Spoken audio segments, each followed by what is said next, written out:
Mais mine de rien, il faut avouer que la Côte d'Ivoire est un pays où tu as la possibilité en fait de t'épanouir et de faire certaines choses tout en respectant les règles du pays, en respectant la norme des choses. Quand j'ai regardé cette vidéo, ça m'a fait un peu rire. En même temps, ça m'a un peu attristé. Bon, je ne vais même pas dire que ça m'a fait rire. Je peux dire que ça m'a un peu soulagé sur un certain nombre de points. Je ne sais pas exactement avec certitude comment est-ce que les choses se déroulent en Côte d'Ivoire, mais je vous assure que ça, au Cameroun, tu ne peux pas.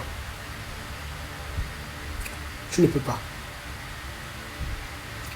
Au Cameroun, tu te lèves, tu décides de construire, de bitumer une route. Faut que tu aies le cardio. Ce n'est pas un problème de manque de moyens. Il y a beaucoup de routes ici au Cameroun que si ça ne dépendait que des citoyens, ils auraient bitumé. Plusieurs routes même d'ailleurs.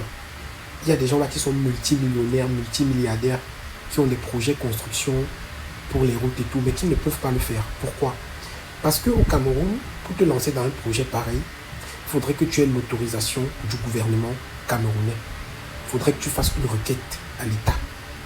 Étant donné que c'est un travail qui appartient à l'État, parce que le bitumage des routes, des voies et tout, ça c'est des choses qui se font par l'État. Maintenant, quand je vois un Ivoirien qui par ses propres moyens se lève et décide de bitumer une route, déjà que ce ne sera pas seulement bénéfique pour lui, ce sera bénéfique même pour tous ceux qui vont emprunter ce passage. Et ça va faciliter le trajet, ça va faire en sorte que ceux qui pourront circuler là vont se sentir bien. Franchement, moi, j'apprécie énormément. Maintenant, la question que je me pose, c'est est-ce qu'il a décidé de faire de lui-même sans toutefois faire une requête à l'État? Si c'est le cas, franchement, je donne encore les mains aux Ivoiriens. Ça veut dire que tout ce qui concerne le développement de leur pays, tant que c'est bénéfique pour les citoyens, ils ont ce droit. Et c'est une bonne chose. Par contre, au Cameroun, quelle qu'en soit la nature de ta requête, positive ou pas positive, ou ça, pour le faire, frère, tu auras trop de complications. Tu auras beaucoup de complications. Je ne vais pas affirmer, mais selon ma théorie, je me dis que, étant donné que c'est un projet de l'État et qu'il y a un budget qui est voté pour ce genre de projet, l'État va se poser la question de savoir que, bon, ok, si lui, il décide de bitumer ses routes, déjà qu'il y a plusieurs routes sur les papiers administratifs qui sont déjà bitumés. Sur les papiers, c'est bitumé, mais en réalité, ce sont des travaux qui n'ont jamais été faits. Mais le budget a été voté et le budget est déjà sorti des caisses de l'État. Mais ces routes n'ont pas été bitumées. Maintenant, toi, avec ton peu de moyens, tu vas te dire, bon, ok, étant donné que c'est une route qui me permet d'accéder facilement chez moi, je vais l'arranger et ça va permettre aussi à mes voisins, à ceux qui passent par là, de circuler librement sans qu'il y ait, voilà, des panaches et tout. Frère, au Cameroun, tu ne peux pas faire ça. Tu ne peux pas faire ça.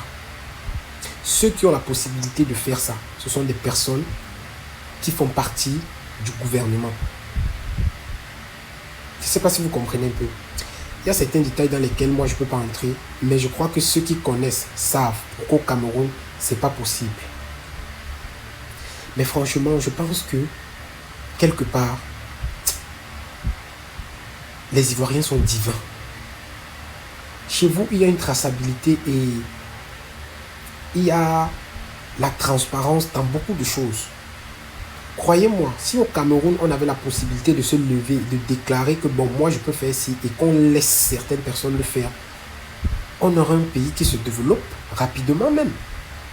Si vous voyez les routes là, c'est pas construit, c'est pas bitumé, c'est pas parce que les gens n'ont pas l'argent. Il y a des gens ici qui ont la possibilité de lancer des projets routiers et de suivre ça jusqu'à la fin.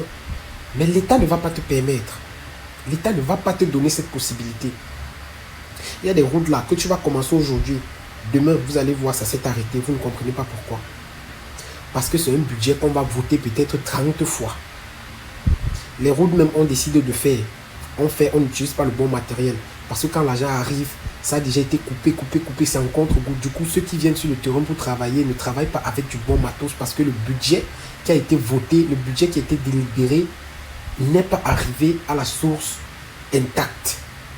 Donc, c'est toute une machine. Si nous les Africains, si nous les Camerounais, on avait aussi cette possibilité de se lever et de dire à haute intelligible voix que je m'engage sur certaines responsabilités et qu'on nous laisse nous engager, je pense qu'il y a beaucoup de choses qui auraient évolué. Au Cameroun, tu ne peux pas construire n'importe comment et n'importe où, comme dans plusieurs autres pays d'ailleurs. Mais même en marquant la limite de certaines choses, vous voyez, il faut le faire avec une certaine norme. Vraiment, bravo à vous les Ivoiriens. Continuez à développer votre pays comme vous développez là. Nous, on espère vivement que les choses vont changer de notre côté. On espère qu'on aura plus d'opportunités. On espère qu'à un moment donné, on pourra émerger, on pourra aussi monter en puissance afin d'être digne d'être représenté à l'international.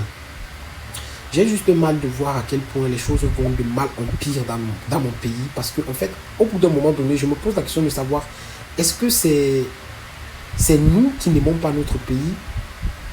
Pourquoi autant de ralentissement? Parce que même quand on vit dans un pays, rester statique, rester stable, ça permet au moins de se ressourcer et de réactualiser les idées afin de travailler sur un avenir meilleur. Mais nous, on n'est même pas stable. On ne fait que rentrer en arrière. On ne fait que rentrer en arrière. On ne fait que rentrer en arrière. C'est pourquoi moi je vous dis ici là que sur certains bon nombre de choses, la Côte d'Ivoire, comparée au Cameroun, est mieux avancée sur certaines réalités. Vous voyez, ils sont mieux avancés et ils sont nettement plus évolués sur bon nombre de choses. Je crois que la Côte d'Ivoire est un pays vraiment qui est digne d'être pris pour exemple sur pas mal de choses. Je ne peux pas entrer en profondeur parce que je ne connais pas les profondeurs. Mais nous, les citoyens, on s'appuie sur ce qu'on voit à l'œil nu et sur les connaissances qu'on a sur certaines choses pour pouvoir déterminer, pour pouvoir donner nos points de vue. Mais je pense que pour que nous ayons un Cameroun meilleur, il faudrait qu'on s'inspire des autres pays, comme par exemple la Côte d'Ivoire, qu'on s'inspire de l'avancement, de l'évolution de certaines choses, pour pouvoir aussi s'imprégner, pour pouvoir entrer dans un système qui pourra nous permettre, nous aussi, de pouvoir avancer. La Côte d'Ivoire, c'est un grand pays aujourd'hui, après beaucoup de sacrifices. Il y a des sacrifices qui se font toujours. Il y a des discords, des mésententements. Tout ça parce que le pays doit avancer. Mais si nous sommes dans un pays où les discords, ce n'est pas pour l'évolution du peuple, les mésententements, c'est une guerre de pouvoir, mais qui ne permet pas d'épanouir les citoyens, franchement, pour moi, ça ne sert à rien. Sinon, franchement, moi, quand j'ai vu cette vidéo, j'ai été très touché. Et ça m'a montré une fois de plus à quel point la Côte d'Ivoire, quelque part, a la possibilité de s'adapter, a la possibilité d'orienter, a la possibilité de donner des opportunités afin de mieux se bâtir. Mais sinon, on espère. Étant donné que rien n'est éternel sur la terre, on espère avoir un Cameroun meilleur demain. On espère avoir un Afrique encore plus grand. Parce que seul, on va plus vite, mais ensemble, on va plus loin. N'ayons pas honte d'imiter le bon exemple. Copions quand c'est bien, critiquons quand c'est mauvais et développons pour pouvoir être plus forts demain. Donc on s'attitule toujours Monsieur Buzz, celui qui est au service des Africains. Je salue encore tous mes frères ivoiriens et je les remercie encore pour l'accueil chaleureux dans leur pays. Vous êtes les meilleurs et que Dieu bénisse toute la nation ivoirienne. Que Dieu bénisse l'Afrique, que Dieu bénisse le Cameroun.